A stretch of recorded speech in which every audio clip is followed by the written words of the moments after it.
Hello dear students, मैं चैन sir आपके अपने यूट्यूब चैनल पर आपका स्वागत करता हूं। इस वीडियो में आपको देखने को मिलेगा आपके जो मेधा का जो बुक है उसका जो चल रे बटोही नामक जो अध्याय है इसका जो संपूर्ण प्रश्नों की जो उत्तर है आपको इस वीडियो में देखने को मिलेगा। तो मेरे साथ इस पूरी वीडियो में बने रहिए और अभी तक आपने चैनल को सब्सक्राइब नहीं किया तो सब्सक्राइब जरूर कर दीजिए।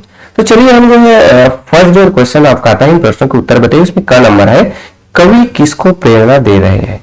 तो उत्तर हो जाएगा कवि जीवन पथ पर चलने वाले इंसान को प्रेरणा दे रहे हैं। फिर आपका दूसरा ख नंबर का है कि सूरज किसका बदन झुलसाकर आगे बढ़ता रहता है? तो उत्तर हो जाएगा सूरज स्वयं का बदन झुलसाकर आगे बढ़ता रहता है। फिर ग नंबर का प्रश्न है आपका फूल किनके बीच खिलते हैं? तो उत्तर आपका है फूल कांटों के बीच रहकर खिलते हैं। फिर आपका अगला प्रश्न आता है घ नंबर का, यह कविता किनकी रचना है? तो उत्तर हो जाएगा यह कविता गोपाल दास नीरज की रचना है। फिर आपका अगला इन प्रश्नों के उत्तर लिखे दूसरे नंबर का जो प्रश्न है इसमें आपका क नंबर आता है, अंतिम सांस तक मनुष्य को क्या करते रहना चाहिए? उत्तर में आपका आ जाएगा अंतिम सांस तक मनुष्य को सदा जीवन पथ पर आगे बढ़ते रहना चाहिए। ख नंबर का प्रश्न आपका कि ठोकर की तुलना किससे की गई है और क्यों? तो उत्तर हो जाएगा ठोकर की तुलना दुल्हन के पांव से की गई है जिसे कष्ट सहकर भी परिवार को समेट कर चलना होता है। फिर आपका ग नंबर का आता है इन प्रश्नों के उत्तर लिखिए में, चलने से पैरों में छाले पड़े तब भी हमें क्या करना चाहिए? तो उत्तर आपका हो जाएगा कि चलने से पैरों में छाले पड़े तब भी हमें कष्टों को गले लगाते हुए भी हमें आगे बढ़ते रहना चाहिए। मतलब हमारे पैर में छाले पड़ गए फिर भी हमें रुकना नहीं है, हमें जो है कष्टों को सहते हुए आगे बढ़ते रहना है। अगला हमारा घ नंबर आता है कि फूल कांटों के बीच खिलकर हमें क्या संदेश देते हैं? तो उत्तर हो जाएगा कि फूल कांटों के बीच खिलकर हमें संदेश देते हैं कि जो भी विपरीत परिस्थितियों में भी आगे बढ़ता है उसे सफलता का सुख मिलता है। फिर आपका अगला आ जाएगा कवि के अनुसार मौत मरण क्या है? तो उत्तर हो जाएगा कवि के अनुसार कष्टों से हार मान लेना मौत के समान है।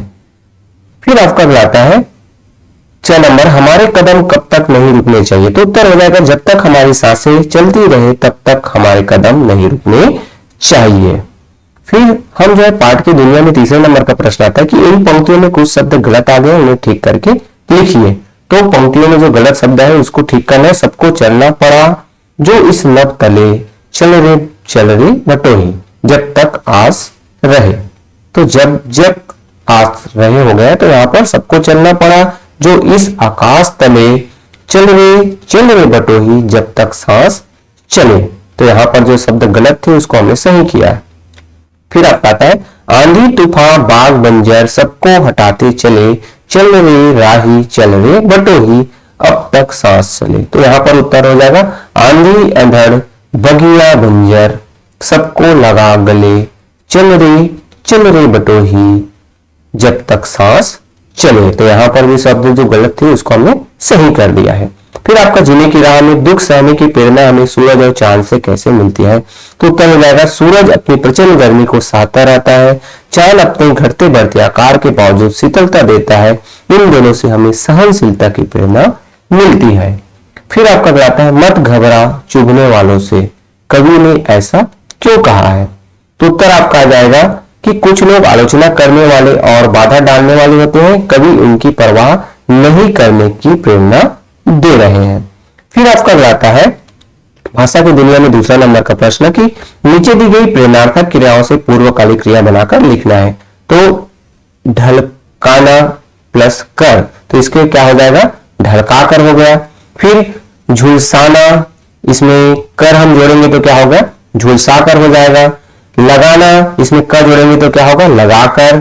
फिर चलाना में कर जोड़ेंगे तो क्या होगा चलाकर हो जाएगा।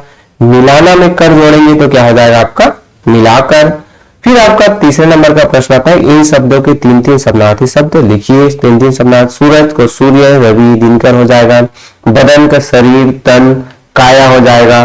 आपका आकाश का क्या हो जाएगा आकाश का हो जाएगा नभ गगन आसमान। बटोही का क्या होगा राही मुसाफिर और पथिक। फिर चौथे नंबर का प्रश्न आता है, इन वाक्यों में रेखांकित शब्दों के वचन लिखिए। इनका वचन लिखना है आपको। तो का पैरों में छाले पड़े हैं तो बहुवचन हो जाएगा। हमें ठोकरों से घबराना नहीं चाहिए तो बहुवचन हो जाएगा। बटोही चुपचाप चला जा रहा है तो एक वचन हो जाएगा।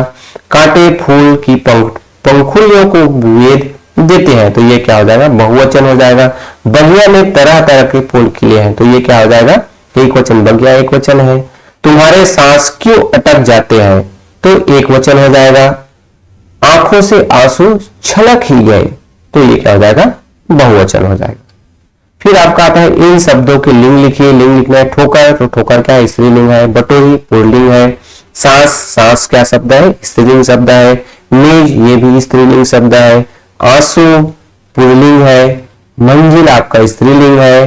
दुल्हन आपका स्त्रीलिंग है। और आकाश आपका क्या है, पुल्लिंग शब्द है। फिर आपका छठवां, इन शब्दों से वाक्य बनाइए। वाक्य बनाना है आपको। दुल्हन, तो नई नवेली दुल्हन घर पर आई है। फिर आपका सेज, तो मेहनत करने वालों को कांटों के सेज पर सोना पड़ता है। फिर आपका आता है सांस, तो सांस में क्या है, उनकी सांस अटकी पड़ी थी। मौत, मौत तो एक दिन सभी को आना है। फिर आपका मंजिल, तो मेहनती लोगों को उनकी मंजिल अवश्य मिलती है। प्यास, प्यास से वाक्य क्या बनेगा, तो राहगीर ने पानी पीकर अपनी प्यास बुझाई। तो इस तरीके से हमने वाक्यों से, इन शब्दों से वाक्य बना लिए। फिर आपका सातवां आता है कि जो उत्तर सही है उसके सामने आपको राइट का निशान लगाना है। इस वाक्य में जो रेखांकित शब्द है पुल्लिंग है। पानी पीकर प्यास बुझा लो।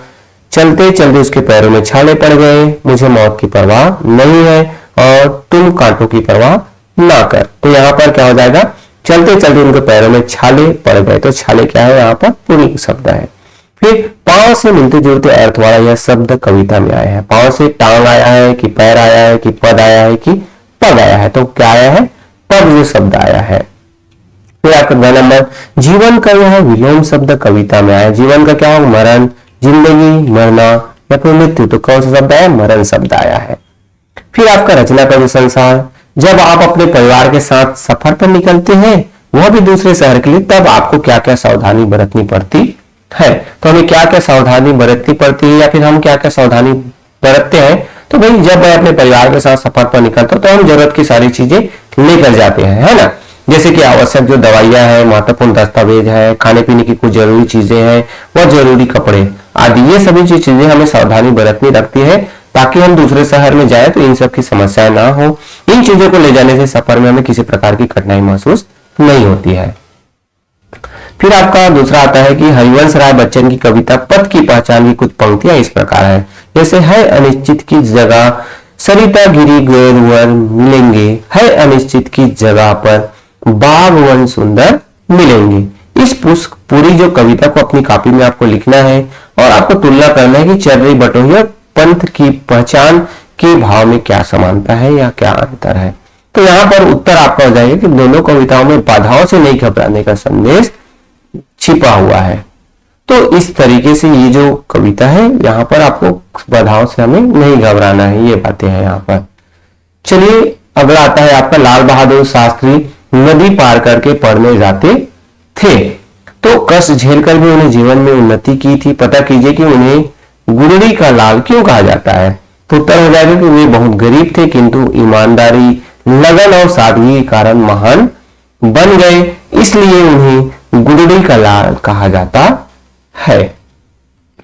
फिर आपका आएगा, चल रे बटोही कविता का ओजपूर्ण गायन कीजिए। अब यहाँ पर तो मैं गायन नहीं कर सकता है ना, तो ओजपूर्ण जो कविता का जो गायन आपको करना है, चल रे बटोही आपके जो बुक है वहां पर दिया हुआ है, तो उसको आपको रचना का संसार में अगर आपके टीचर्स कहते हैं तो आपको क्लास में अच्छे तरीके से उसको गाना है।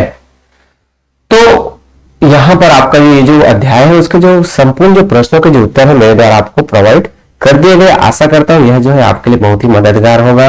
अगर वीडियो मददगार है तो लाइक करना ना भूलिए। अपने क्लास फ्रेंड है उनके साथ भी वीडियो को शेयर कीजिए और अभी तक आपने चैनल को सब्सक्राइब नहीं किया है तो सब्सक्राइब आप कर सकते हैं और बेल आइकन को प्रेस भी कर सकते हैं ताकि इसी तरीके से आपको मददगार वीडियो मिलता रहे। So okay, thank you.